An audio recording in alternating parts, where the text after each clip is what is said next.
Good evening, ladies and gentlemen, and welcome to the start of Week 10 for Division 1 of Serenity Gaming as Oracle take on Old Boys. I'm joined by Litzy, and how do you see this best of 3 going? Well, I definitely do think that this best of 3 does favor Oracle. They've been performing a little bit better than Old Boys this season. But Old Boys, maybe they're looking to bring it back. They have been improving, they've been working harder. And Oracle, they aren't at the top of the division or anything like that. They're sitting pretty securely in the middle. So this could be a chance for Old Boys to turn this around and show that they're improving.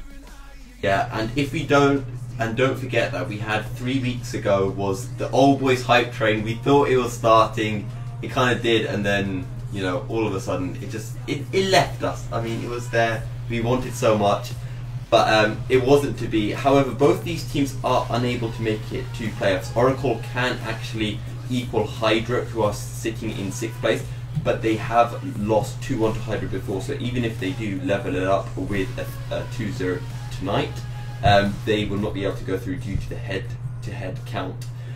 Old Boys sitting in 10th though, and with both teams being out of any playoff shouts, do you reckon we might see some really spicy picks, and what do you think those picks might be? Well, because neither of these teams really have anything to lose at this point, maybe besides Oracle could lose a little bit of pride, I definitely do think that there is some opportunity for some experimental play, some experimental picks, and I would love to see that. So we're getting into the pick ban phase now. Oracle, they are going to be banning out Lucian straight away. Yeah, so the Lucian going. Also, watch out for possibly a Galio pick. Pixel has played that a couple of times, and he did get some good results out of it, at least in KDA. 1 win, 1 loss so far, as Yorick going to be banned away from Yorick Mori. That's the top laner for Old Boys. That is definitely a very specific target ban, as well as this Rek'Sai is very, very important for Old Boys. So seeing both of those be taken away, it means that Oracle has done at least a little bit of research. And Old Boys, they have banned away Jinx and Karthus. So Jinx, that's a little bit of an interesting one. We haven't been seeing Jinx a whole lot in these games. And Karthus, mostly we've been seeing Karthus in the jungle. And it looks like now they're going to be banning Blitzcrank, which is pretty interesting. They're going to change away from Blitzcrank at the end, as Nico is going to be the first lock-in for Oracle, and of course Nico can be flex picked, but where do you think is most likely we'll be seeing that champion played? So chances are that is going to be going into the mid lane. That is where Nico has been performing best. It could theoretically go into the... We could be seeing that in the top lane and as ADC. So there are some flex opportunities there. Old Boys is going to be picking up Vayne, and they're going to be looking at their second one, and it's going to be interesting to see whether they pick their support or maybe something to specifically counter this Nico. They're going to be picking their support. It's going to be a Thresh. Yeah, and of course Vayne, if that Nico is going to be flexed into, well, we say flex, but if the Nico is going to be taken into the ADC role, at least Vayne will have some ability to dodge the ultimate. Also, if we do see a Galio support, which Pixel has played, as I mentioned before, Vayne does go well into the Galio, so watch out for that, as Jarvan going to be locked in as most likely the jungler for Oracle. And there is the new Morgana. Nothing really has changed as far as abilities. The only thing is that she now has a speed buff on her ultimate, but nothing too crazy. But that new, I haven't really been able to see this new visual rework, so that's pretty exciting for me. And Jarvan getting picked is going to be pretty interesting. I mean, that a great engage champion can get on top of an enemy that has great dueling potential inside of the jungle. While Old Boys is actually going to be picking up the Ivern. And that's a really nice pick. The Ivern going to be locked in for Old Boys. However, guys, I want to start seeing some excitement in the chat, and let's start it off with something a bit provocative, let's say. What looks better, old Morgana or new Morgana? What do you think, let's see? I have a friend, and she was a little bit sad that she has lost what she calls the naval patrol on Morgana. And I don't know, I think that she did look a little bit odd, a little bit sickly, but I think that was kind of the point. She looks a little bit more real now, like someone could actually look like her in real life, besides, you know, being purple. Yeah. So, I don't know. It's okay. Also, as we leave our extremely important topic for just a second, Kennen has been banned, which we know Yorick Mori is very good on that pick, but the Fiora will be locked in, which again is most likely to be on Mori. So we still got probably the top and mid laner for Oracle available. Again, we're not too sure when Nika's going to be played, so we'll just have to wait and see what's going to happen in the final couple of picks. So, Old Boy is picking up the Fiora. I don't know how well Yorick Mori can play Fiora, but we know that Fiora is a very good champion, lots of 1v1 potential, and if fed, lots of 1v5 potential even. So, Zoe getting picked up for Oracle, that means that chances are Nico is not going to be going into the middle lane. Instead, it's probably going to be going either top or ADC, and it kind of depends on what we're going to be seeing from this last pick. And of course, don't underestimate the potential for Jarvan to go in the top lane. Jarvan is so strong in that early game. And there you go, the Nocturne's going to be picked up, and that is going to be the jungler, or what backup plan will be playing in the jungle.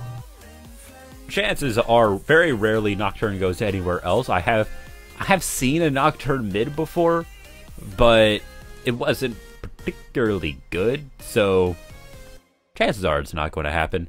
And then Old Boys is going to be looking for their last pick. Both of these team comps, a little bit, I mean, Ivern we don't see very often at all, so that's a little bit experimental. And then the Zilean going probably into the middle lane. Yeah, the Zilean's going to be going into the middle lane.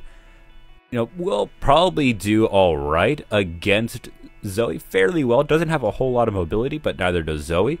So it should be a fairly interesting matchup. I feel like Oracle probably should have banned out the Zilean because it is Fianzu's best champion. He's played it twice along with the Yasuo, and both of them he's played particularly well on. So I'm surprised that Oracle left that open. However, let's see, I kind of realised something. Talk about how disgusting. This is if it's a Nika Morgana bot lane, which I do expect. How disgusting is that ult combo going to be? That would be very, very good. If Morgana can manage to stun multiple people, then they have no choice but to take the full brunt of Nico's ultimate. So that will be a lot of damage if that goes through, and with the buff to Morgana's ultimate, maybe a little bit easier to land.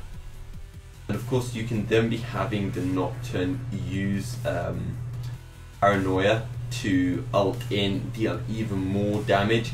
So again, we could see a really nice wombo combo in that bot lane as soon as Nocturne and the Morgana hit level 6.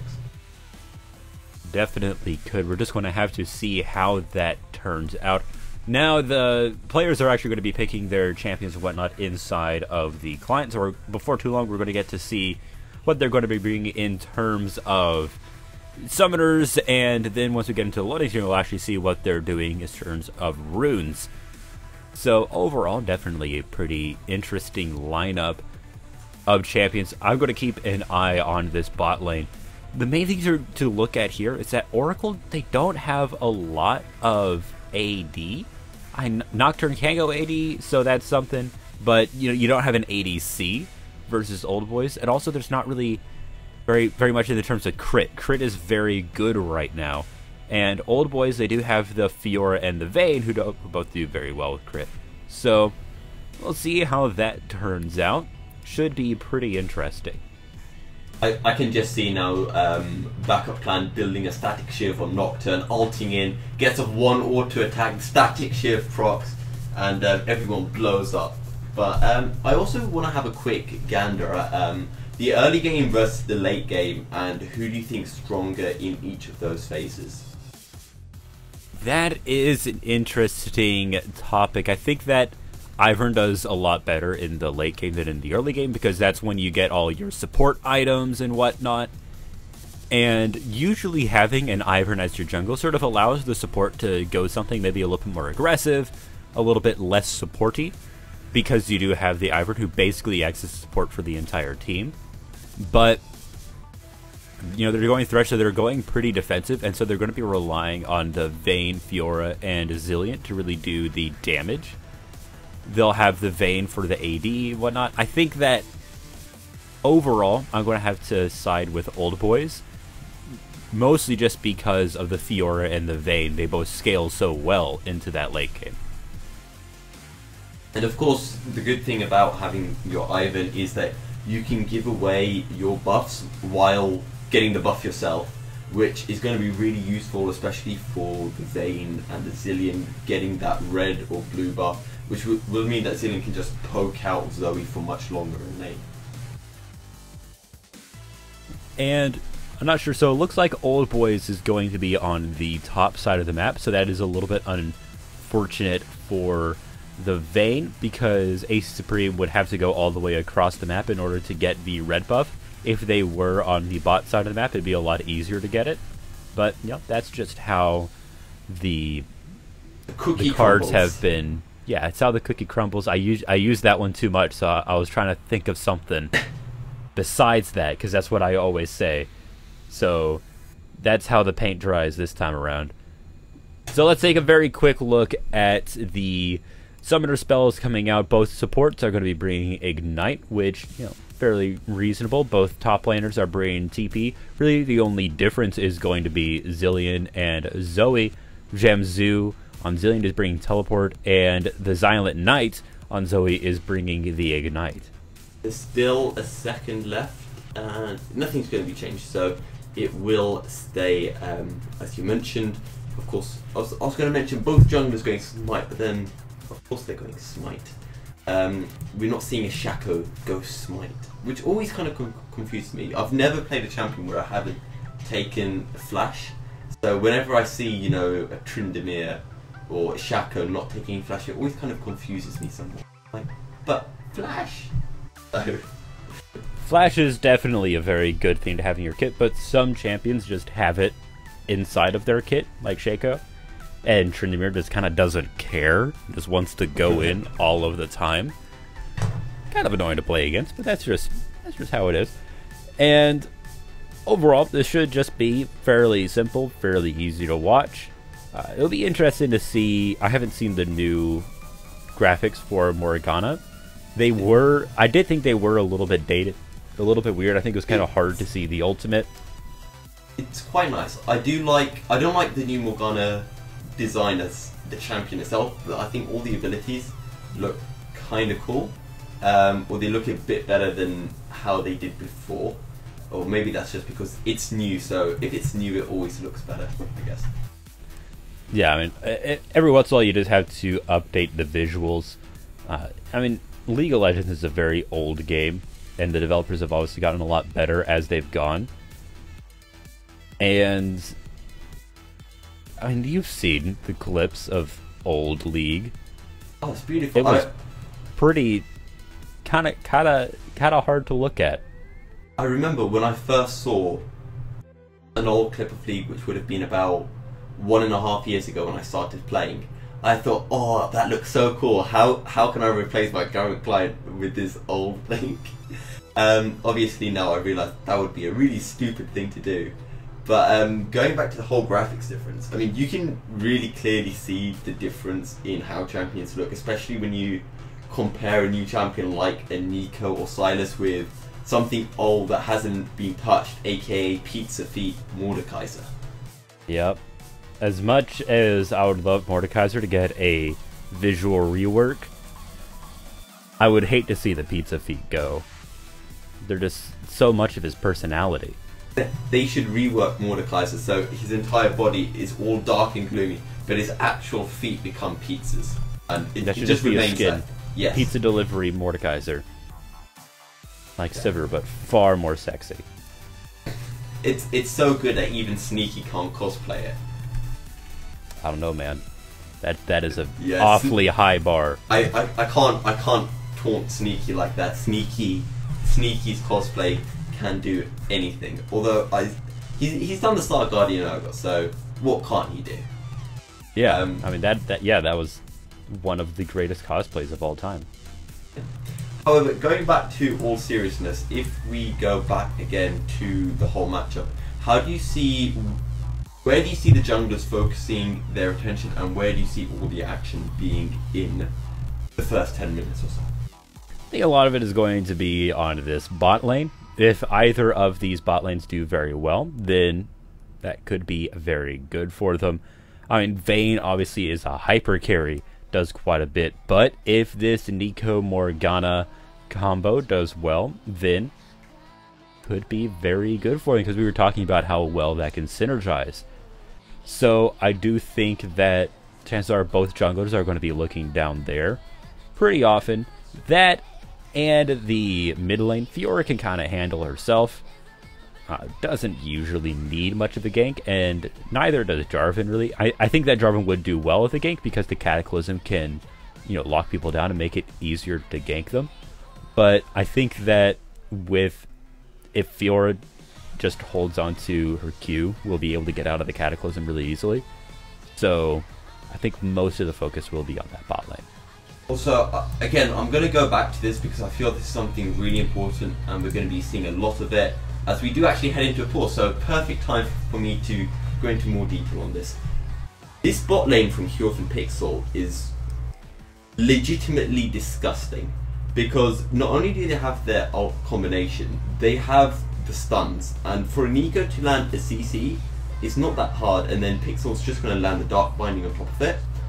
And having Space Viking who has the teleport, as soon as he decides to TP somewhere, or if Hjorth and Pixel land if they can land one CC, the next CC is going to come through, the ultimates are going to through, backup plan's going to be able to use the paranoia, and the entire bot lane is going to completely blow up. And it looks like we're going to be getting a little bit of an invade down here. Look at Oracle. They want to do something here. Oh, and the Dark Binding is going to land, and Mad Life has nowhere to go. First Blood gonna go over to backup plan, and now they're gonna push through to the blue buff. They still haven't been spotted out, so they could potentially pick up a second kill if they can play this really well. I don't know, man. I think Mad Life might have seen them there for a little bit. I think the other team is aware of them being there. as in they didn't realize that they pushed in through to the blue buff. Right. I'm sure they know that they're around there, but I'll be too sure. It's like Mad Life hasn't had enough, still wants to go in. Oh, the Dark Binding's gonna land on Supreme. Blast Cone is available and will be used, but I could have just seen Mad Life getting killed a second time, and that would have been extremely tilting if that did happen. At that point, I would just call the game, like, okay guys. Oh, the Dark Binding lands on the Vayne. Vayne solo has to burn the heal, and Pixel holds on to the Ignite, but AC Supreme is one summoner spell down, and already beginning to see just how disgusting this bot lane matchup can be. Hjorth on the Nico has opted for that Doran Shield. What do you make of that pick over a Doran's Ring? The Doran Shield will allow for a little bit more sustain in the lane, make it a little bit easier to farm on a mage like Nico, where it's a little bit, you know, you have to use your auto attacks, and it's a little bit difficult to... Oh, in the top lane, Yorick Mori is really low. Space Viking, can he get the auto off? Yes, he can, and Yorick Mori taking so much damage from the minions there, just couldn't sustain it. He had actually won the 1v1 trade, but minions coming clutch as usual. Minions always come in clutch, my dude. They are the most loyal companions you could ever have in League of Legends, because you can't trust your teammates. Until they minion block you when you're trying to escape, and then until they minion block you when they're trying to escape. Those are traitor minions. Let's go Phantom Dancer. There you go, Phantom Dancer. Get Nimbus Cloak.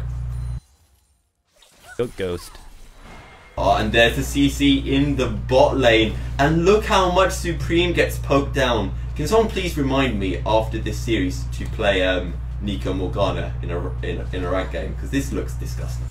I'll have to maybe do this with my friends next time I play League. It could be pretty interesting. For now, oh, look at that root. It's just a great thing. Look at that.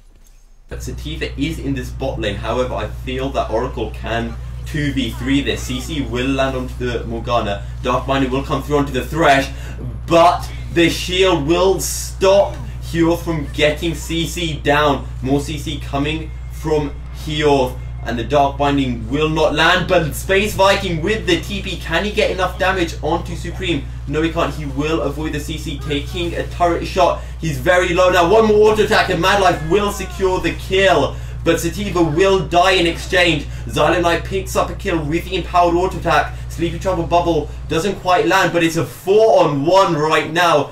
A backup plan tanking for the minute. They're trying to poke as much as they can. Backup plan and Silent Knight so low. Can Silent Knight possibly go for this? He's using the paddle star and he will hit it and pick up the kill. That was unfortunate, because on the one hand you don't want to stay under the tower, because the minions are coming in and the tower starts shooting at them and the enemy team will be able to dive you. But you can't back up, you can't leave the tower either, because they're still just waiting in that tri-bush for you, and they are going to get you, and that is exactly what they did. Wow, 5-2 already. Just 4 minutes 30 into the game. And the only reason why the 2 deaths on the side of Oracle is even a thing was because they were tower diving so hard. Yeah, and just really well played from Oracle. And I mentioned, didn't I, when we were heading into the game, if they get the CC down, watch out for Space Viking TPing into the backline.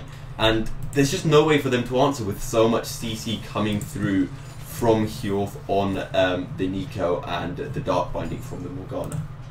Maybe having to see those Merc Treads coming through to try and help with that, or at least something. Either they're just going to have to play so defensively, but because that route works through minions, it's very difficult to actually dodge it in any way, or just minion block it. Okay, and I've got a question, because when I heard that ADC Nico was a thing, I thought it'd be APC, not Vampiric Scepter Nico. So I've been a little bit caught out by this, but does this actually work? Well, it is a little bit interesting because Nico normally doesn't have a whole lot of scaling onto their auto attacks, and you know, it's not quite as good normally as that. The main thing that comes through is the amount of CC and that great AoE stun you get. And I'm just looking through her kit right now. She has nothing that scales with AD. Everything scales off AP.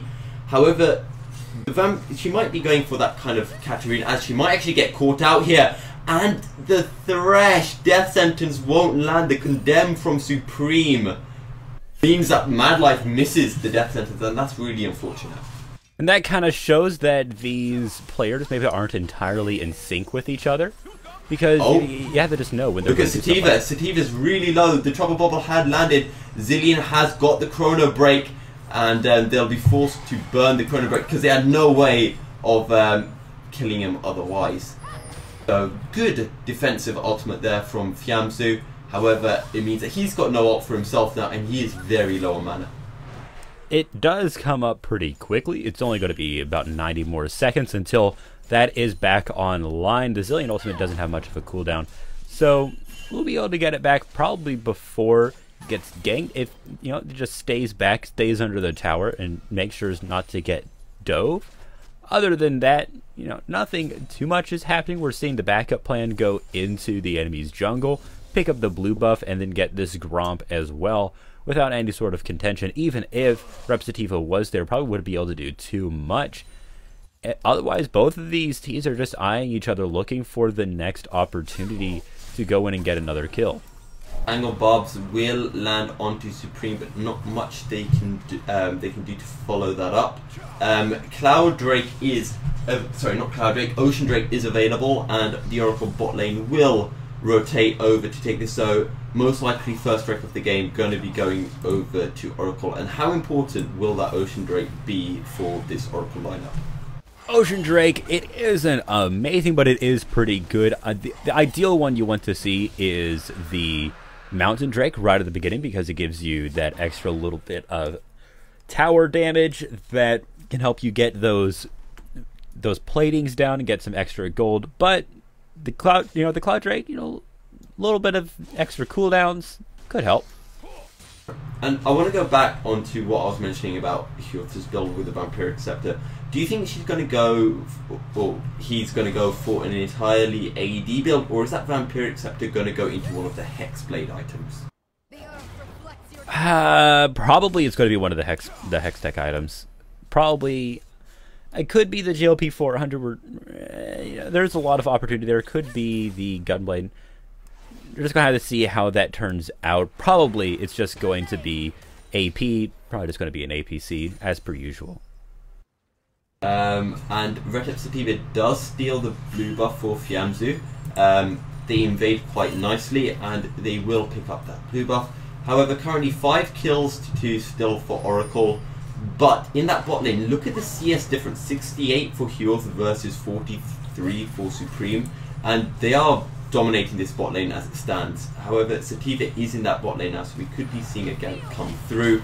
The Dark Binding will land, but here comes the ultimate from Hughes. Only lands onto Mad Life. Actually, Mad Life flashes to dodge it. The Tangle Bobs will CC, but the Death Sentence lands onto Hughes. Mad Life trying to will pop the Ignite. Supreme so low, and Pixel will find a return kill onto Supreme. Pixel now really low. The TP's coming in from the back line. Now Space Viking in, but Mori will follow instantly. Space Viking with 1 kill. Chrono Break has already come through onto Mad Life, and the Death Sentence will land onto Space Viking. Space Viking's got no way out of that. Sleepy Trouble Bubble will land onto the Fiora, but that's not enough damage from the Paddle Star. But now the Paranoia is coming through. This fight just keeps on going and going and going, and Mad Life will fall as well. Can Silent Knight land the Sleepy Trouble Bubble? No, he can't, and that will be most not. Yamzu just about escapes with 82 HP, but 9 kills to 5 for Oracle now. You know, that fight was actually in the favor of Old Boys. You know, it looks like, wow, they finally managed to win a fight. That's good. Good job. You turn it around. And then the Paranoia comes in, and it all just goes to hell. And Oracle, they just get it back.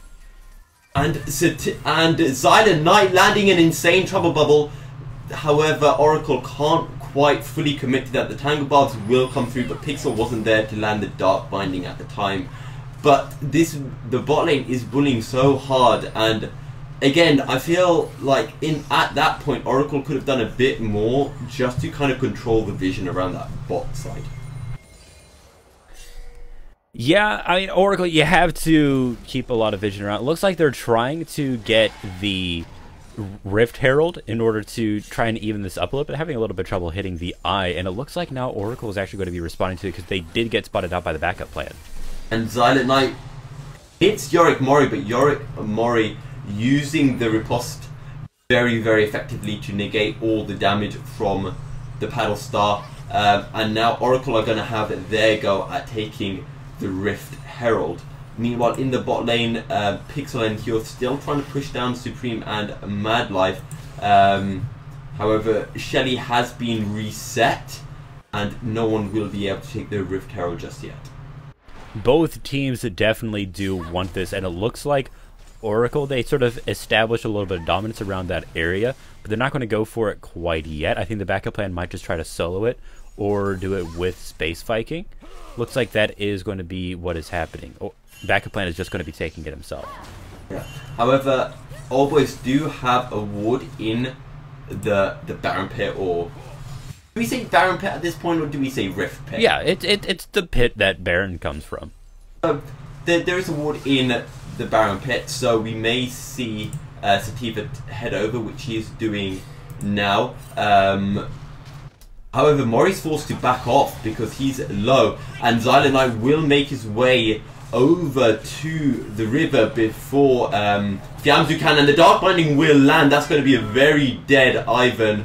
But once again, the Rift Herald has reset, and don't forget, we're only 12 minutes in, so this is a really early Rift Herald if it can come through. And both teams know that whoever gets it will come out at a little bit of an advantage. I think that Oracle will be able to do more with it. I mean, they're already ahead, and if they manage to pick this up fast enough, you know, they can do quite a bit with this. They have some pretty decent sieging capabilities already, and getting Shelly would only help with that. And don't forget, you did mention Old Boys have this better late game, so if that is the case, which it seems to very well be, Oracle will need to try to get as much of an advantage as they can before the kind of 20-minute mark. Also, keep in mind, they do have a little bit of a better late game, but a lot of that relies on the Vayne and the Fiora, and neither of them have been able to really get much in terms of kills. Vayne does have one, but... Oh, as Retep Sativa is going to get caught out, Sleepy Trouble Bubble will land as well. Chrono Break coming through, Mad Life is here, and he will land the death sentence. The ultimate will come through. Can Hjorth survive for just long enough? Yes, he can. Hjorth really low. Will not... sorry, yes, he does fall. Fiamzu very low, but the Dark Binding from Pixel not available just yet to CC him down. And that's going to be a 2-for-1 trade in the favor of Oracle. Instead, they're just going to go ahead and get this Cloud Drake in order to extend their lead a little bit further. I mean, they're already 5k gold ahead. This is pretty crazy.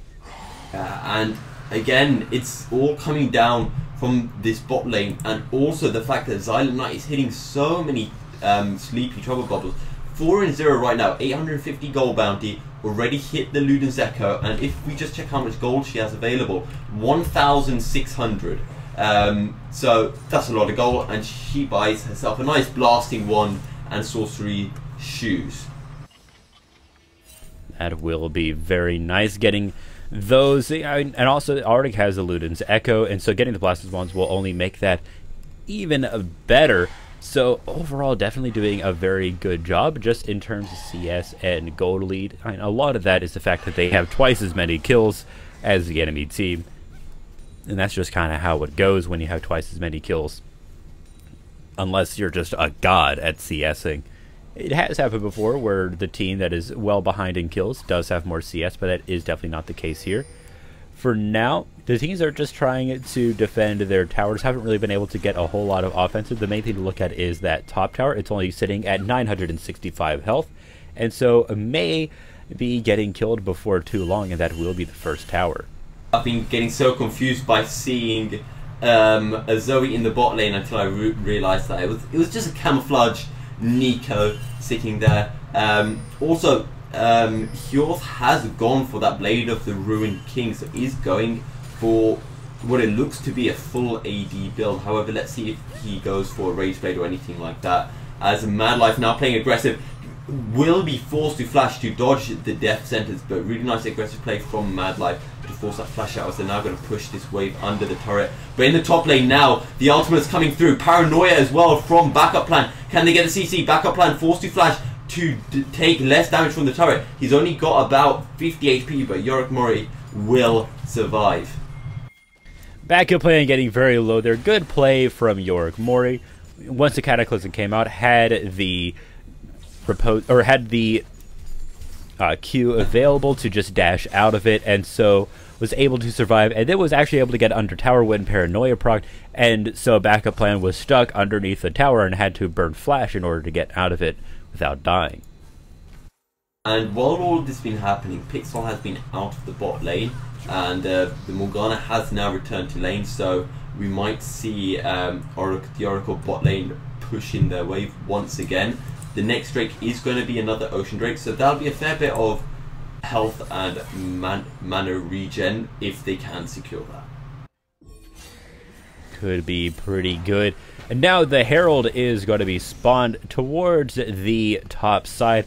I think, you know, this will definitely secure the tower if they just let it charge. They may try and destroy the tower before Shelly even gets there, but I don't think they'll be able to quite do that. And again, still 12 kills to 6, 5k gold advantage for the side of Oracle. As we see Daisy being popped now in the bot lane. It is a 3v2, but it looks like Pixel will be able to get out as Mad Life flashes to try to land the death sentence. Pixel will flash in return, but now we're seeing the TP coming in from the Jarvan. Zoe's here as well, and the Sleepy Trouble Bubble will land onto Supreme. Viking dashes in, and Supreme's unable to click the lantern as Retep Sativa will also fall. Pixel chasing Mad Life, but won't use the Dark Binding. They're going to back off after picking up two nice and juicy kills, and perhaps they could even go for the second turret of the game. Looks like that's going to be it. It's taking so much damage it is going to fall. That is a lot of pressure coming through. And they still do have 4 people into this bot lane. So they're going to be looking to get quite a bit of damage onto this next tower as well. Yeah, and with Baron coming up in 1.5 minutes, 50 seconds to the Drake, they're going to... I think they should be able to get this very low, as a Dark Binding will land onto Madlife, who gets poked out to about 1/3 HP. Space Vikings in the bot lane now, so we may see the top and bot lanes do their classic old switcheroo, but it looks like everyone's just going to back off for now, and then they'll probably come back and reset to take the Drake. Yeah, and now that is working out fairly well for the side of Oracle. You know, they got quite a bit of damage onto that tower, and now mid lane is taking a little bit of damage, but is certainly their mid lane tower is a lot more healthy than Old Boys, so could be pretty good for him. This next Drake is going to be another Ocean, and it looks like Old Boys is finally wanting to respond and take it for themselves, but Oracle knows that, and now they're going to be coming into that area. So as you mentioned, Oracle pushing in now for the Drake. They don't have the vision control, however the control will come through, so they should now have priority for this. They've got all 5 members around this Drake. Fury still splitting up in that top lane, and the Baron and the Drake will be taken very quickly, as they'll now rotate to the mid lane to try to get the 3rd and final out. I honestly just want to see him go for Baron at this point. And I mean, it looks like that's what they're doing. They're going towards Baron. They're going to be securing all the vision in that area. The only one who's really keen on that, or the only one who really knows what's going on, would be Rep Sativa, who understands that that is happening right now and seems to be moving in that direction. But I don't know if they'll be able to secure However, Yorick Mori is going to be caught out here, and the... Sorry, what am I saying? Paranoia is going to come through, and Yorick Mori will perish there after the Cataclysm essentially stops Yorick Mori from being able to get out. Already used the dash to try to gain a bit of a distance onto Space Viking, but now Baron is going to be started up, and it's going to be a 20-minute Baron if they can actually secure this. I think they will be able to. Old Boys, they're going to try and respond, but if they lose this Baron, I'm afraid that is actually just going to be game. Yeah, and with Pixel trying to zone anyone out, Sleepy Trouble Bubble will land, and there's nothing that Retent Sativa can do. He will die. The Chrono Shift coming through, but he may fall anyway. But right now, Supreme trying to poke down Pixel. Sativa really low, will fall, but the Sleepy Trouble Bubble can't quite land onto Supreme, who will get a return kill onto Pixel. But it's 3 kills for 1 for the side of Old Boys. However, they did lose that Baron. Yeah, and there are still several people on the side of Oracle that, or just a couple people who have that Baron buff on the side of Oracle, and tried to back in a bush with the ward and got paddle starred. Pretty sad for Jamzu. Can we say get paddled? Get paddled. A little bit of paddling. Yeah, that was a proper paddling that Silent Mike gave to Fiamzu there, and a good kill. Well, I mean, he saw him there, he thought, I let him think he can back, and then boom, paddle start, and you're dead. So, I mean, it gives another kill in the favour of Oracle, but now they've got the Baron buff, and even though they might have lost the team fight with the Baron now, they're just going to push through this as quickly as they can. They should be able to, as Madlife actually really low, will just get poked out, and that's just the chain CC coming through, as now the final outer turret will fall. And they are just pushing up through this mid lane. They have that Baron buff available.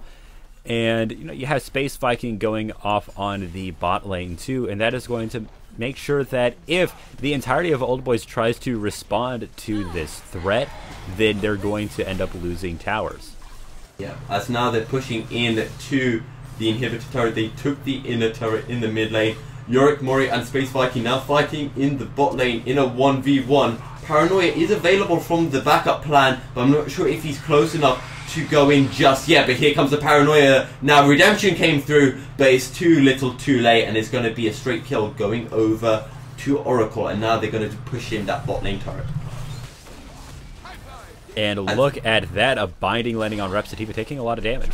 Now Space Viking trying to push through. He has the the black shield on him, and he will survive. He'll tank all of that turret damage and pick up the kill. Meanwhile, you've got Hjorth and Silent Knight with the Baron buff in the top lane. No Baron buff in the bot lane at the minute. And right now, if you're Old Boys, you have to defend on 2 fronts with only 3 members alive. And that is not easy to do. It's Fiamzu who wants to try and defend the bot lane, and is able to land a bomb and actually kill Space Viking. It's sad when you get stuck by a bomb. You know you can't survive it, but you know, you just have to deal with that. And didn't have Baron buff anyway. Yeah, I was going to say, unfortunately, Silent Knight and Hjorth are not there. Both of them have a heal available. Silent Knight picked up the lovely little heal icon that she can with the Zoe W, but overall, it's been a decent Baron play so far. I'm just going to take a quick look. How long do they have left on the Baron? About 20 seconds. So that's practically the end of the said Baron power play. We've got the Cloud Drake coming up in half a minute, and that will be the second Cloud Drake of the game. So if they can get that, there'll be 2 Cloud Drakes, 2 Ocean Drakes. So a lot of movement speed, a lot of regen for Oracle. Give me Mountain Drakes, dag nabbit. I think they've taken the Drakes fast enough, so we should get 1 more Drake after this, and then Elder, or 2 more. I can never remember. I think it would be 1, and it looks like they're wanting to secure this drag as soon as it comes on. Paranoia is procced. And that's going to be AC Supreme dying almost instantaneously. A 6-1 Nocturne with Duskblade just absolutely deletes the AD carry from Old Boys. And speaking of getting deleted, the Dragon's been deleted as well now, as Oracle will now just push the waves in. You still got Jarvan and Fiora duking it out kind of in the top lane, but the rest of Oracle are going to head into the bot lane now and do a bit of a pushy. Space Viking was actually having to duel 3 of the enemies, but used the flag and drag to get away. Is now fighting Rep, Sativa, and Daisy though. And he's getting poked down. Will use the flag and drag over the Baron pit to get out to safety. However, Fiamzu was forced to burn the Chrono Break in the bot lane. Meanwhile, flashes to avoid the Dark Binding, which would have hit as soon as he came out of the Chrono Break. So that's 1 flash down for the side of Old Boys. However, right now, as Space Viking almost gets caught out, Paddle Star will land. The Sleepy Trouble Bubble didn't, but Silent Knight just has so much damage as in the bot lane. So much CC coming through onto Madlife, who gets poked down really low. And right now it's a 5v4 in favor of Oracle. Space Viking keeping to that top lane, and now they're going to try to push in all 3 waves simultaneously.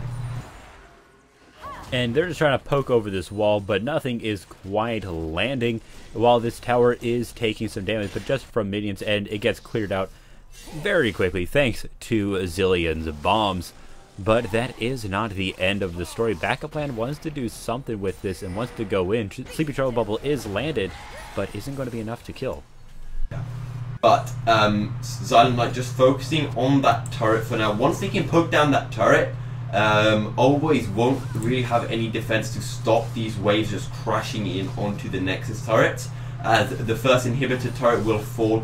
Can they actually defend this first inhibitor? Because you've got Silent Knight pushing in that mid lane, and Oracle playing this really nice and slowly as Madlife finds a death sentence, follows in, gets the flay. That's backup plan down. The ultimate coming through from Hjorth. Madlife just survives, but now you've got Space Viking and Silent Knight in the backline dealing damage. Fiamzu really low. Cataclysm comes through. Fiamzu will fall. Redemption coming through as well. Supreme just about survives. It's now a 2v1 on Silent Knight. Silent Knight with the flash. Can he find the outplay onto Yorick Mori? Yorick Mori gets sleeped, but he does manage to find the kill. I thought that the parry the riposte would save him, but it will not, and the redemption can't quite find a clutch kill, and it's just Silent Knight available. A 5-4 in the side of Oracle.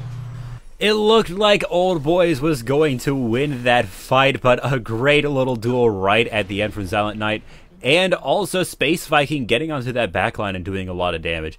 Ended up turning that around for Oracle. It seems like every time Old Boys catches a break, they end up just getting killed. Oracle is looking so good right now. If we look at the gold lead, they are up about 10k. Yeah, over 10k, almost 12k here.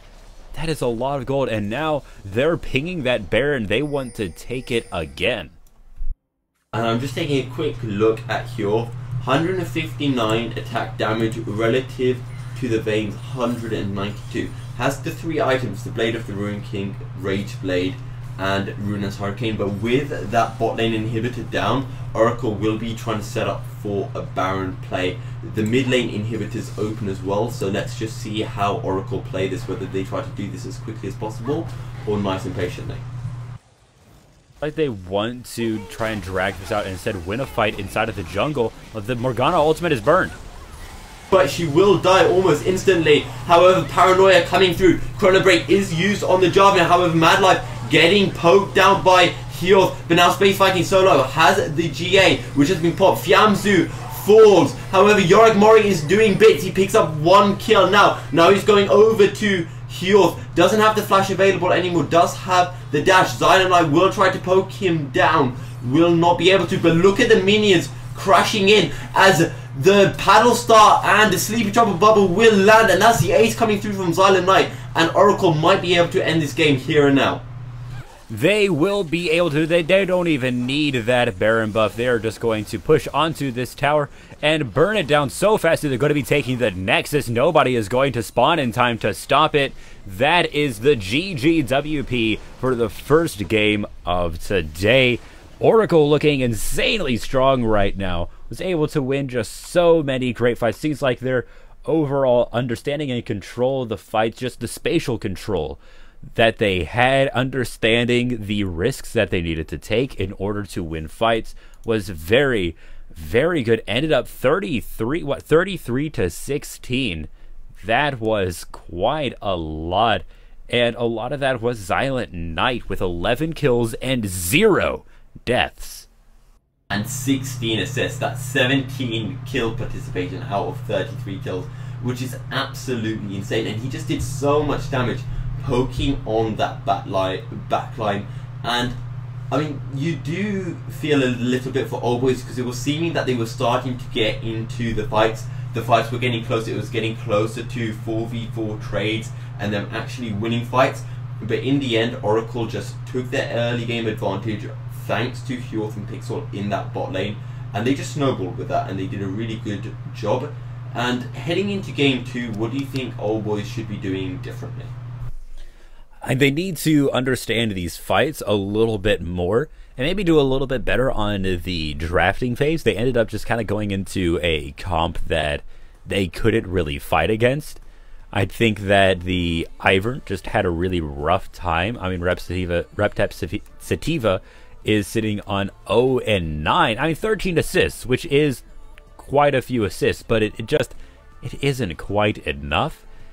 Not enough support coming through. Yorick Mori lost very early on. A fight did end up not feeding too many kills, was 1 and 6. But overall, the one who did the best on Old Boys would have been Fiamzu, but it just isn't enough. Right, so thank you for that analysis, but we will be heading into a short break now. Guys, don't go anywhere. We will be back in just a few minutes with game 2 of this best of 3 series between Oracle and Old Boys. See you in just a short bit.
Good evening everyone and welcome back to this best of 3 between Oracle and Old Boys. Oracle took game 1 rather convincingly, and let's see, as we head into game 2, pick and bans will be starting in just a short bit. What do you want to see coming from both of these teams? Well, Oracle just has to keep up what they're doing. They had some interesting picks, some interesting strategies, and it worked out very well for them. Seeing a Jarvan in the top lane was something I haven't seen in a while, and certainly not very often. And they just kind of had to keep up the good work, keep Yorick Mori from being able to pick the 2 champions that he's really good at. I was going to say that he can play, but that was going to be mean, so I didn't say it.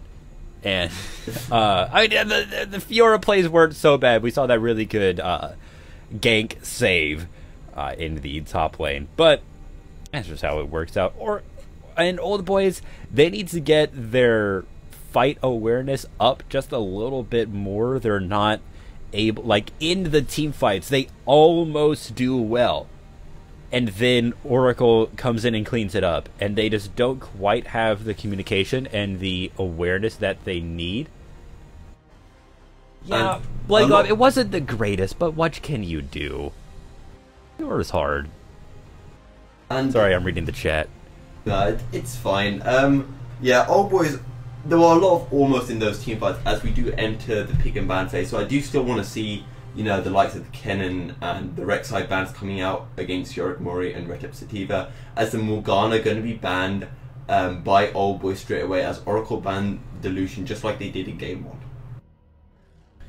Yeah, and that is the danger of playing one champion very, very well. I mean, they say, you know, what is that? Doer many, master of none, but there's actually a second part of that, but better average at everything than master of one or something like that. I forget. Jack of all trades and master of none, but better than master of one, something like that. So you gotta learn how to play more than 2 champions is the point there. Because you just get banned out. I mean, in solo queue it's fine, because chances are both your champions won't get banned out. But in this competitive scene, you gotta have it. So yeah, the bans, Yorick, Rek'Sai banned out. Jinx and Karthus once again banned out. This time they're getting rid of the Morgana, and they're going to be picking up the Thresh on the side of Old Boys. And don't forget that the Kennen is still available, as we're going to see a Swain locked in and a Zyra. Okay, so Oracle going for some nice spicy picks. Don't forget that Nico still is available, and a Nico Zyra may actually be more disgusting than Nico Morgana. So let's keep an eye out for that. But yeah, if with this Swain pick, what do you think?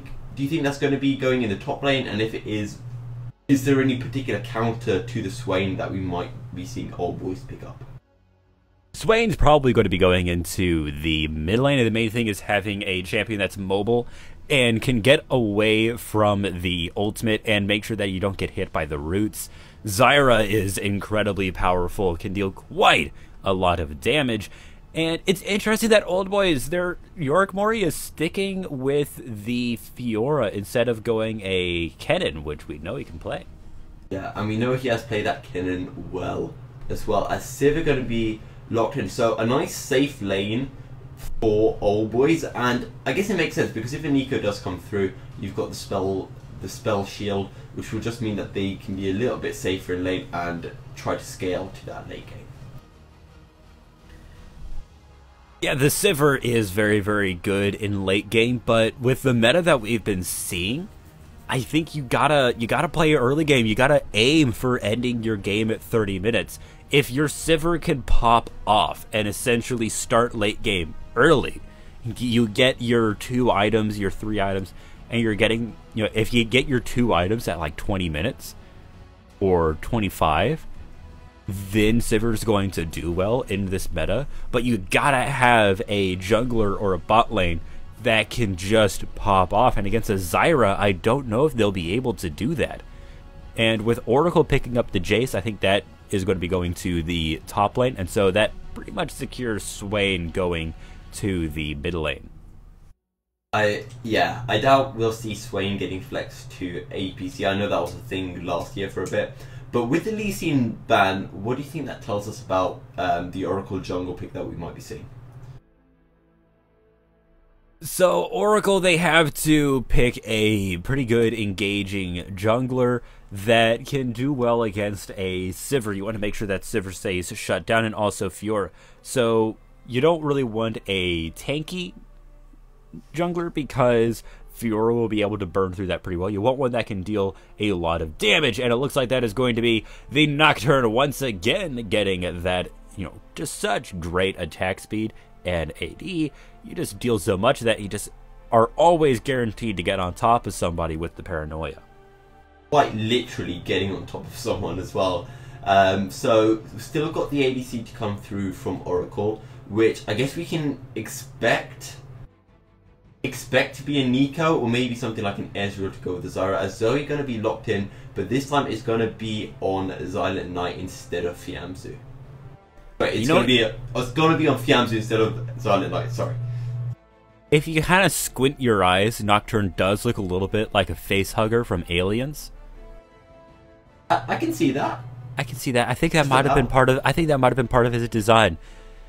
It's like he just gets on top of you and just goes ham. Imagine if he started. You just play. The champion's called Facehugger, and if anyone comes near you, you literally just explode onto their face, and then you control them for the rest of the game. Close enough. But Sejuani going to be locked in for Retep Sativa, and Retep Sativa has been good on Sejuani. His Rek'Sai and Sejuani have been clean, but Malzahar being locked in for Oracle. So you've got a Malzahar, a Jace, a Swain, and a Zyra. Who's going where? Let's see. Okay, well, that is going to be a Swain Zyra bot lane, Malzahar mid lane, Nocturne jungle, Jace top. So, sorry, say that again. I missed the first bit somehow. Swain Zyra bot lane with Malzahar mid, Nocturne jungle, Jace top. Okay, so how do you see the Swain Zyra working into the Scyther Thresh? Not specifically, but I do know that Swain Zyra can work. It should do alright. It's been a little bit since Swain has been in the bot lane. I mean, if you go back a few months, I don't know how far back it was. It was like Swain Vlad bot lane was super good or something like that. What was that? It was Swain something bot lane. Or like, and then it was like Darius and something bot lane was super good for a little bit, and then ADCs were just trash for so long, and then they buffed ADCs and they buffed crit items, and now ADCs are back, baby! That must have been the meta where I removed all memory of because it was just so horrible. That's what it sounds like to me. If you play ADC, it was. If you play top lane, it was great. Top laners were. Yeah, you can just play anywhere on the map. It's brilliant. Yeah, you could just go do whatever you wanted. It's like, hey, I got autofilled to ADC. It's okay. I'm just going to play Darius. Great. And then you're playing as this little Jinx, and then you get pulled in, and you're just like, just chopped in half at the waist. Yeah. Good times. Yeah, good times. But yeah, so also then, now that we've talked about the bot lane interaction, where do you think both junglers will be focusing their resources in, and once again, where do you see all the action being in the first 10 minutes or so? Once again, should be in the bot lane. Oracle, they want to get that Zyra Swain combo popping off, and you know that should be doable with the comp that they have. Nocturne won't be able to do a whole lot until they hit the level 6 spike, but shouldn't take too long. And although the combo isn't quite as good, the CC combo from Zyra and Swain should still be pretty good. I wouldn't be surprised to see Oracle try to go for another invade. A little bit riskier, probably won't work out quite as well as it did last time, but if old boys haven't learned their lesson, could be very good. Yeah, and also watch out for, as soon as backup plan hits 6 on that Nocturne, he can literally just press ult for the paranoia, and Silent Knight on the Malzahar can just flash ult. Fiamzu, then backup plan just turns up, deals loads of damage, and that could just be first blood then and there. So always do have to really respect that level 6 power spike from Oracle. So we got that Pog in the chat. Hjorth is very excited to see the Silent Knight on Malzahar, and it should be a pretty interesting show. And Van wasn't too happy about the Zyra pick. Was expecting a Galio or Alistar. I think that probably a Galio or Alistar would have been a better meta pick than a Zyra, but I think that the Zyra will be a lot more fun to watch and see people blow up. Just their health bars just disappear. I think will be a lot of fun. I think that is more what Oracle is going for. Is just my goal is to blow up and then act like I don't know nobody. To be fair though, Oracle played some nice spicy picks in game 1 and it worked for them, so to be fair, I don't see why they shouldn't do it again. Play more spicy picks, spice up. I think it should be fine. Yeah, exactly. And that's what we want to see. Also, if we take a quick look at everyone's summoner spells, we can see 3 TPs coming through from the side of Oracle. Meanwhile, you've got 2 Ignites from the side of Old Boys, while Yorick Morig has that TP as well. So once again, Oracle looking for this kind of team play when it hits 6. If they can land that CC chain and you get Space Viking TPing into that backline just like they did in game 1, maybe they can really start trying to pop off nice and early and snowball into the late game. Yeah, I mean, this should be pretty interesting to watch here. I want to see spicy TPs from the entire team. Just all on one ward inside of the enemy base or something, and then just back cap. I want it. Will I see it? Maybe.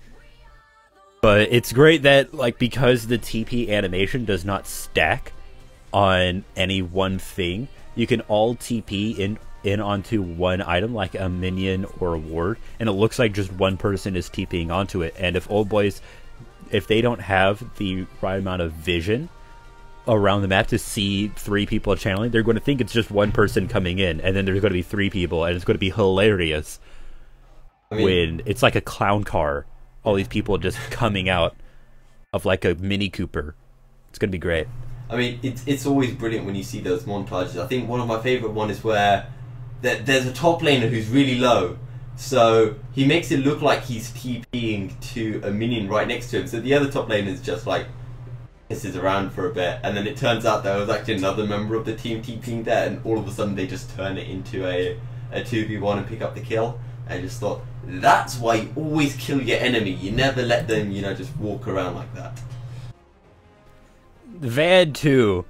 I think Van, I think you just have a personal grudge against Zyra. I get that. I get that you wanted to see Alistar, but I think there was a little bit more to it than like meta picks here. I'm trying to remember who does Zyra counter in lane. I think she counters Brand. Zyra counters people with health bars. Okay, so I and feel the people like, who want to keep them. I feel like Van plays a champion with a health bar, and he likes to keep that health bar. But no, I'm trying to remember who Van coaches. Is it Old Boys? I can never keep track of all the people. I can't remember who coach. I mean, it would make sense if he is a coach for Old Boys, because that's why he wouldn't like the Zyra pick, isn't it? Because it's against his team, he can just see all the CC coming out before his beautifully laid out master plan of a pro draft, all for it to be crushed in front of his eyes. I found it. Van coaches for All Stars. Ah, okay. So, Van, actually, I'm going to check now. When do All Stars play? All Stars are playing on the 6th of March. That was before. Okay. I know Van. Van thinks that Zyra will do nothing for the composition. Hey, oh no, I think that route going in with the Swain route, I think that could be pretty good. I think that's mostly what we're going to be seeing from these two, is that if Zyra can land a good route, then Swain will be able to get an easy one and then pull with it and then get that little shotgun blast. And not to mention the TP and the Paranoia coming through as well.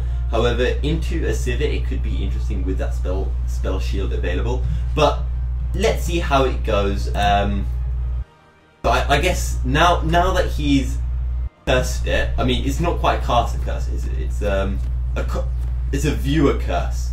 Let's see if the Zyra actually does much in this game or not. Let's see how much of a pro analyst Mr. Band is. And it's the dueling of the fates right here. Should be interesting. Who's right? The person who is silver and doesn't really even play League of Legends, but just watches a lot of it and so can color cast, or is it the coach for KMG All Stars? Find out next week on Dragon Ball Z. Why would you bring up Dragon Ball? That's just the meme that, like, oh, find out next week on Dragon Ball Z. I mean, you could have gone for find out after the break. We're not going into a break. Yeah, but we're not going to be going next week. I don't know. I don't know. That's the meme. That's the meme I do with my friends. It's like, okay, will Blake happen? Find out next week. I don't even watch Dragon Ball. I don't even see that. I am a weeb. Yeah.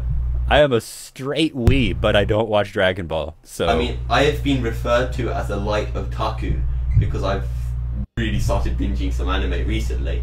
And it's very sad that there is no anime characters on League of Legends unless you kind of... Everybody is an anime character. Exactly, yeah. Everybody. I mean, just look at Karth. Look at Master Yi. Oh my god, he literally has, like, he disappears, and then when he comes back, people explode. It's like his whole thing. He's just an anime character. And I mean, League always goes through those phases in meta as well, where one champion is clearly so much better than another, and that's where you've got your OP character in any shonen series. But yeah, so that's essentially what's going on. There we go. Also, rather interestingly, we're going to be having our classic, the SRG Infernal Drake is back, and that could be a nice spicy Drake, which will, I guess, all be determined by this bot lane priority and who wins out of this.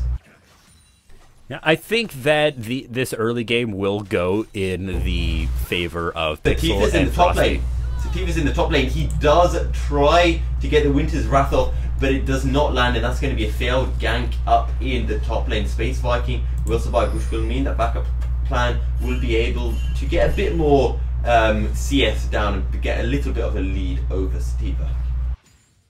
Will be good. I mean, you want that Nocturne getting as much CS as possible, and should be able here comes the root in the bot lane, and Madlife poked down fairly low. He's on about 150 HP. Both the CC from Frosty Fox and Pixel did land, and it looks like it might be one of those lanes that if either side can get off the engage, we'll be seeing a first blood landing. I think that for now, Supreme just needs to make sure that farming, and you just want that power spike, but with Pixel taking such an aggressive stand inside of this bush, is looking for a pick, and that's going to be the theme of this bot lane, is Pixel just wanting to go in. Right, and here's backup plan now. He's going to try to get off as much damage as he can onto Supreme. Supreme forced to burn the flash, and the death sentence won't quite land. Meanwhile, in the top lane, Sativa did turn up, tried to get off the Arctic Assault, but forced the Space Viking to flash out of it. So that's a flash gone from Space Viking in the top lane for Oracle, and a flash gone for Supreme in the bot lane for Old Boys. So I was wondering if he was going to do this. Looks like Space Viking is going to go ahead and burn the TP. Since there are two more on the team, doesn't really have to worry about losing map presence, because other people can do that. Looks like Rep Sativa is still looking at that top lane, just wants to punish it as much as possible, and wants to just try and get that Fiora ahead. Look at him just lying in wait. Ready to pass. However, there is a ward in that brush, and Sativa's here again, and Space Viking showing the respect to the Sejuani, and again it's another failed gank from Sativa. And now you can see the discrepancy in CS between the two junglers. Make that 9 CS only 4 minutes in, And again, this could be really good for backup plan because he should now hit 6 beforehand. As Mad Life, he lands the death sentence in the bot lane. Pixel's really low. Heal comes through, which just about saves Mad Life. But the return kill will come in from the Frosty Fox. And I've only just realised that we've had a change in bot lane. This Frosty Fox has replaced Kjorth. Yeah, that is pretty interesting. That was good for Old Boys. Making sure to get the first blood. It doesn't quite give them the gold lead just because they're behind on CS, and a great route. And a fair bit of damage coming through both.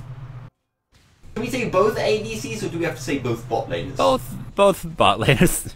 Both bot laners brought very low, but folks, that's why you take a heal into your bot lane, so you can do a nice cheeky heal like Supreme did, and you end up picking first blood instead of the enemy. But there you go. And to be fair, Oracle would have known that coming into this, that they don't have that heal available, and they should have respected that or included it in their calculations. Maybe trying to be a little bit too aggressive because they do have that Lyra there. But yeah, that's how it goes. And it looks like, you know, Mad Life and Repsativa sort of sticking close to each other. It looks like they're going to be looking at this bot lane, and it's only Pixel there, so it could be pretty risky for Pixel. Yeah, and Mad Life going to push through. He does have the Dark Passage available to him, so let's see if he can land this combo off. It's always quite impressive when you land the Death Sentence, Flash, and Dark Passage Lantern off. But meanwhile, in the top lane, Space Viking really pushing down Mori, who's forced to back off. But right now, Repsativa turned up, will use the Arctic Assault, followed by the Winter's Wrath. But again, is another failed gang, and Pixel actually picks up the kill, courtesy of those beautiful plants. And the route will land is a double kill going over to Pixel, who said that Azira doesn't do much in a lane. So a really nice double kill there for Pixel, and all of a sudden this is starting to turn around in the favour for Oracle as they now move over to this Infernal Drake. And it looks like they will actually take the Drake successfully. You had the Zoe Fiamzu on that Zoe trying to poke it out, trying to steal that, but was unable to do so. So a good job there from Oracle to pick up the double kill and then rotate onto the Drake, as actually is a kill coming through from Pixel onto Supreme. Return kill coming on, killing Pixel, and it's a 1-for-1 yet again in that bot lane. Swain, who's supposed to be the carry, 0-0-4, as we seem to be having some technical difficulties, which means Elixir's not with us for a short bit. However, I'm sure he'll be back, because he's missing out on a lot of stuff. We need to hear the analysis of all of this stuff. Right, Sativa taking the red buff, and again you have Oracle now just trying to push in that bot lane as much as possible now that Supreme has died and is slowly making her way back up to the lane. I'm sorry about that. It looks like my TeamSpeak just decided to stop. Oh, Paranoia in the top lane, and it has brought down Yorick Mori so low. But backup plan won't try to follow that, as now Space Viking will push in and probably get 1 or 2 turret platings. I think that probably backup plan could have followed up if he had known that Yorick Murray was going to go through the lane, but I understand not wanting to risk it. It was a pretty interesting gank overall, but I do understand why they did it, and it almost worked. Backup plan just didn't have quite enough damage. It was only about 50 health off. But, yeah, overall, Yorick Murray being able to survive that is very good, and is going to be able to keep it at 0-0, but is 30 CS behind. That's where a lot of this gold discrepancy is coming from, is that top lane and this jungle. Overall, the bot lane is doing fine, very even in CS, but then the mid lane as well, 69 to 85, very nice. But in the bot lane, you do have Pixel on that Zyra with 4 kills, 4 and 2, and as you said at the start of the game, this is where we're going to see all the spicy dicey plays in that bot lane, and it hasn't disappointed. It's been a really exciting bot lane, and kills going either way, as the death sentence can't quite land from Mad Life. But again, because we didn't really discuss this going into the game, who do you think has the early game versus the late game, and at what point do you think we'll start to see one side scaling over the other? Well, I think that if AC Supreme can pop off, then we'll be able to, but it doesn't look like it gets killed by Frosty Fox straight away, so that is, I mean, that I was just about to say, if AC Supreme can pop off and do well, then the late game should go in their favor. And but look how much poke is coming out onto Mad Life, and that's what we were talking about heading into this game. If they can land that CC combo, whoever gets hit by that CC combo is going to be absolutely obliterated, as Mad Life was just then. That was rough. That was sad boy time in the chat. I'm looking forward to Van's comments now about how ineffective Zyra is. Well, apparently Zyra is ruining the freeze, so. And I mean, also Sivir didn't want to CS. Yeah, I don't think that Van is entirely wrong there. Yeah, I mean, yeah, it's one of the things that I always find, and correct me if I'm wrong, but sure, you want to get as high CS as you can, but sometimes you do get those lanes which find yourself always scrapping with the enemy laner, and in those cases, sure, you want to get your 8-9 CS per minute, but as long as you're ahead of your enemy laner in CS, it's not good. As Paranoia is going to come through in the bot lane, Heal will save Supreme for now, but he will fall eventually. Now Mad Life trying to run for his life. He has the flare available. He's going to get pulled in, and it's a double kill going over to Frosty Fox. 4-0-4 now in that bot lane, and he's going to start really popping off. Already has that Rod of the Ages.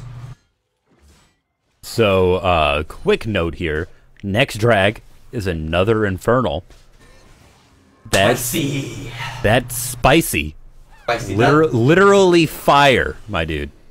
I feel like I should copyright the term spicy, because I'm using it a lot. As in the top lane, Space Viking going to push through onto Yorick Mori, forcing the flash to come out. Space Viking does have the shock blast, will try to go for it, but the riposta will dodge, well, will nullify any damage coming through from that. So, I mean, good job from Yorick Mori. He knew that was coming through, but now Space Viking will get off a lot of damage onto that turret. He's almost got it down onto the final plating. Was it? I can't count. But anyway, in the mid lane, Sativa taking a bit of damage as he rotates through. As the second Infernal Drake does indeed go over to Oracle, and the third Drake is going to be another Infernal Drake. I want to hear some hype for that in the chat. It's the classic SRG triple Drake special, my dudes. There we go. We haven't seen the SRG special in a while, but it's back. It never leaves us for long, so it's here, and it's good to know that it hasn't abandoned us. The SRG Triple Drake knows when to come and spice up our lives. Bless us with its big buffs. With its magnificence and lots of damage, as Supreme very nicely baits out the CC, but he gets hit by the second CC. I'm sorry, your spell... What is it called? Your... Spell shield? There you go, spell shield. I forgot English. Your spell shield has a long cooldown. The second CC did come through from Frosty Fox, but the Dark Passage did save Supreme there. As the Death Sentence will land onto Frosty Fox, he gets pulled into Tower Rage. Paranoia coming through, that's one kill. Backup plan taking off a lot of damage. No heal. The final turret shot will come through, and that's going to be a return kill going over to AC Supreme, as now Supreme gets hit by one of the grasping roots. But a fair bit of damage, only a 1-for-1 in the end, as in the top lane, Yorick Mori very low. And look at AC Supreme barely surviving there, and that is going to be Zyra go ahead and backing. Overall, you know, Old Boys managed to survive, making a 1-to-1 trade, but that isn't what they need. They need to win a fight instead of just managing to trade it out, because they are now 7 kills behind and 5.6k gold behind as well. Look how low Mori is in the top lane. Space Viking's going to go straight in for this, pick up the kill, and that's going to be first turret going over to Oracle. Also, while all of this has been kind of happening, we missed Breath Sativa actually picking up the Rift Herald.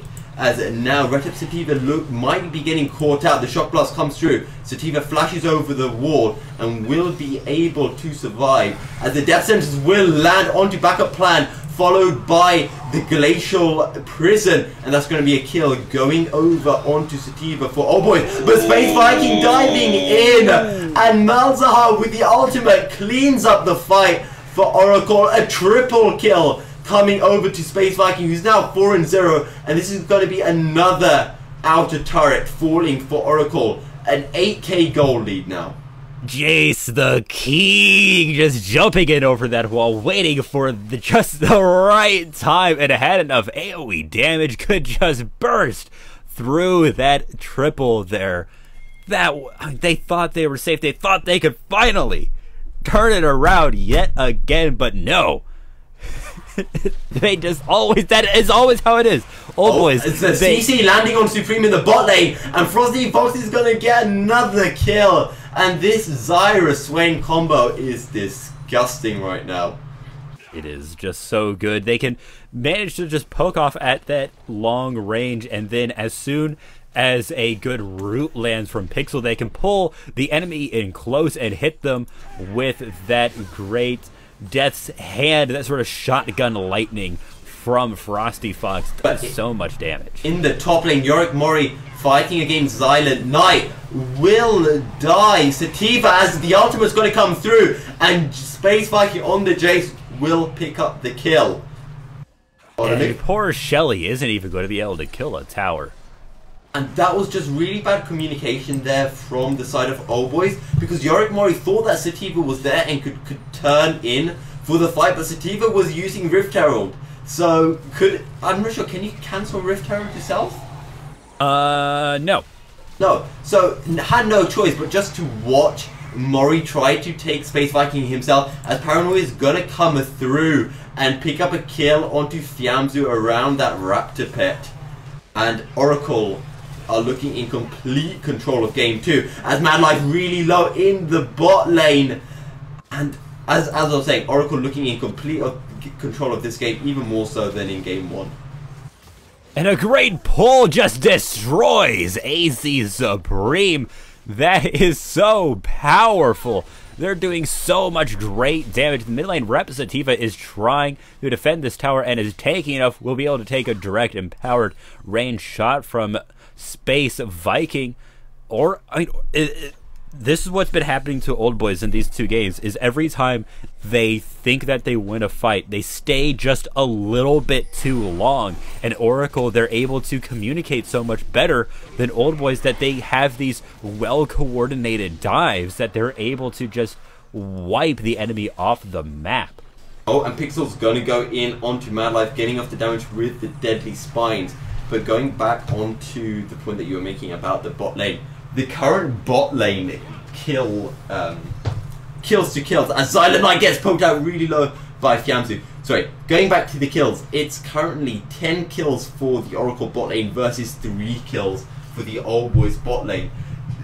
Frosty Fox currently has 2 items, as he might get caught out now. He's trying to turn this onto Supreme. The box is going to come out from Mad Life. Boomerang coming through. Glacial Prison won't quite land. Can the ult come off? Can he get the damage? Does he have flash off yet? Not in time. Redemption comes through. Frosty Fox now trying to turn it. He picks up a double kill. Can he turn it in a 1v3? This would be absolutely crazy. You've got Fiamzu's here. He could go for a quadra kill if he could land this off. And the Sleepy Trouble Bubble doesn't land. It's a triple kill. Can he go for Fiamzu now? He has a flash available. He flashes. He gets off the kill. And it's an unofficial quadra. Frosty Fox, that was crazy. You just can't do it. You can't fight him. He's too powerful. I know. Poor Old Boys. They're sort of like going in and out of that fight, and because of that, they never really had a coordinated jump on top of Frosty Fox. If they had all been on top of that at the same time, they might have been able to do that, but because they sort of trickled in on top, he was able to just one by one hit them with the Death's Hand and pull them in with the root.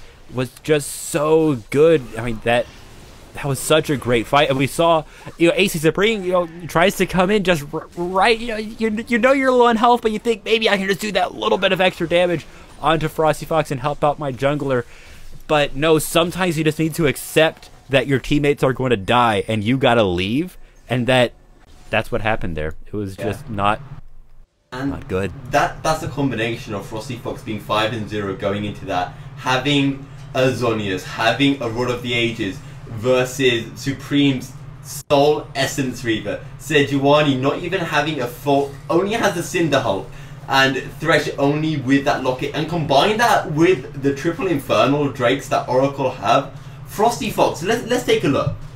He's got 300 AP and 100 AD, and compare that to Sivir, who has 200 AD only, and has just bought an Executioner's Culling just because of the amount of damage and sustain that's coming through from Oracle, as Oracle now head over for yet another 20-minute Baron, but this time there's going to be no big fight around Baron and no deaths for Oracle. And that they should be able to just run this straight into the base. Now, all of the turrets that are left are inhibitor turrets, so they should Paranoia coming through in the top lane. Can Yorick Mori actually escape? Does it use the dash? But backup plan, I lose my words. Glacial Assault lands from Sativa, but Space Viking just uses the Shock Blast to pick up the kill. And the gold advantage is 17k 21 minutes in, as Frosty Fox and Pixel are collapsing from the side. The ultimate's coming through. Supreme's really low. Sativa and Fiamzu are so low as well. Frosty Fox can't quite find a kill, but Oracle have entered the base. They have destroyed the first inhibitor, and surely this is going to be game 2 and the series going over to KMG Oracle. And that is it, ladies and they're burning this tower down. There is nothing that can be done. Look at this. Another root, 2 roots coming through. That's Rep Sativa, and the enemy gone. Look at that. That is the Nexus. Ladies and gentlemen, GG 4-29 with 20k gold lead. Oracle secures the fact that they, in fact, are not going to let Old Boys turn it around right at the end. And they are indeed one securely in the middle of the league, and Old Boys sadly is at the bottom, and now they're going to have to defend their spot as a Division 1 team coming up pretty soon. How do you get a 20k goal lead 20 minutes in a game? Like, that's very simple, by having a 25 kill lead and 3 Infernal Drakes. I just want to point this out for everyone. That's a 1k goal lead for every minute in the game. Every time a minute passes, they've essentially gained a 1k goal lead. I'm sorry. I'm going over to the advanced details, and I want to look at this. I want to look at the gold graph. Where's the gold graph? Gold earned. It's. Wait, you can't see it after game. You have to end the game and then look, don't you? Yeah, you go here. Hold up, I got it. I want to see this because this income is gold earned. So, yeah, the most gold that anybody on the side of Old Boy was able to get was AC Supreme on Sivir. Managed to get 6,829 gold. The least gold that anybody was able to get on the side of Oracle was Zyra with 8,040. So the least amount of gold on the side of Oracle was about 2k, or no, about 1k gold ahead of the most gold on Old Boys. It's quite a graph. I'm guessing it's going to be a very exponential graph. Like, there's going to be this little lead, and then all of a sudden it's just going to drop like massively and never stop. However, in all seriousness, the straw poll vote is out to vote for your MVP from both sides of Oracle and Old Boys. Litzy, who would you give it to personally for both teams? That is a rough thing for me to decide. Looking at this, I think that first let's start with Old Boys. Who's the MVP over on Old Boys? I think it's gonna. I want to say Fiamzu, who did the best in the first game, but in the second game went 0-5. But then again, everyone. But then again, 0-5 in that game. I think I'm gonna have to give it to Shamzu for the best performance overall. I think Mad Life did okay as well, all things considered. Yeah, never mind. I changed it over. Mad Life gets MVP for Old Boys because if in doubt, was able to get good hooks, but I think that Mad Life actually ended up stealing too many kills. I remember in the first game when the ADC had 0, Mad Life had 3, as I recall. So I think Mad Life might need to work on that a little bit more communication from that bot lane to make sure that who needs the kills actually gets them. And then, when we look over at Oracle, I want to say who do you go for out of all of them?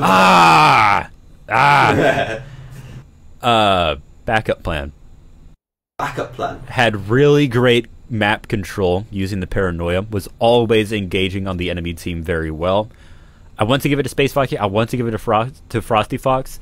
Frosty Fox especially for that just 1v4 in the bot lane. Like, that's my top play of the game. That's my top Frosty play Fox. Of the split, I think. That 1v4 from Frosty Fox. As in, like, one individual out. If you have to look over the entire split for one person making an individual outplay from the games I've casted on anyway, I think that is probably my favourite and the best one.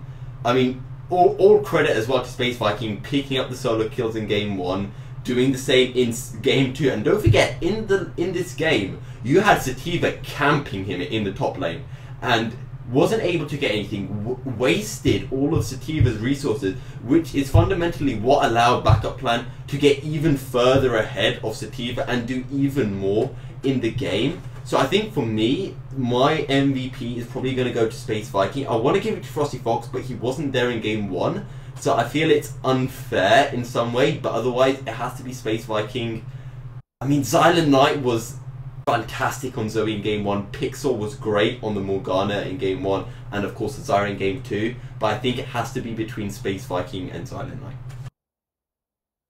So looks like for the most part the people agree with you. Space Viking pulling ahead on the votes, getting 50% overall, with, I mean, only 4 votes, got 2 votes, and then the Silent Knight and Pixel following it up. Apparently nobody agrees with me, but that's okay, I don't need you guys. And overall, just really great game to watch. I think was just a lot of fun. I feel bad for Old Boys. I think this their last match of their last match. It's the last match for both of them until Spring Split. And you don't want that for your last match. I mean, I feel great for Oracle. You want that for your last match, but it's a great way to head into Spring Split, which will be starting. Well, it'll be starting after playoffs for sure. But yes, and sorry, we've got confirmation. It's going to be on the 1st of April. Spring Split will start, but that's been this best of 3, and the next game that will be broadcast from Serenity Gaming is going to be in 2 days' time. That will be on Sunday between Onyx and Sphinx. You're also going to be having Chimera vs Hydra, Topaz versus Virgo, and Codex versus Hilarod. So essentially, all of the other teams playing pretty much. So watch out for those games because that's going to determine the final standings heading into playoffs. And let's see, is there anything specific that you want to add before we go into all of the usual mentions and stuff? I don't think I do. So guys, if you want to join the Discord and talk to us or the players and possibly even join a team, you can just look below the stream inside of all of the juicy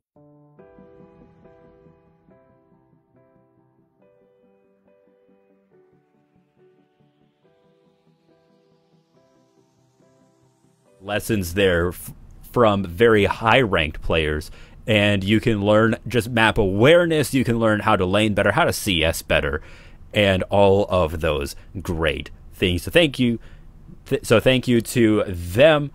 And that is going to be all for today. I've been the Litzy, joined by my good friend here, Serial. Want to sign us off? Yeah, so just also to clarify, if any of you guys do want to join in with Serenity Gaming and play with teams as well, do get in the Discord. We are taking entries for the spring split now, so get involved so we can, cast on you, or if you want, join us in the casting booth. But yes, that's been all for today, guys. It's been a 2-0 clean sweep from Oracle against Old Boys. We won't be seeing either of them until the spring split. Thank you guys very much for watching. I have, of course, been Milky Cereal, and joining me has been Litzy. Once again, thank you guys for watching, and we'll see you next time.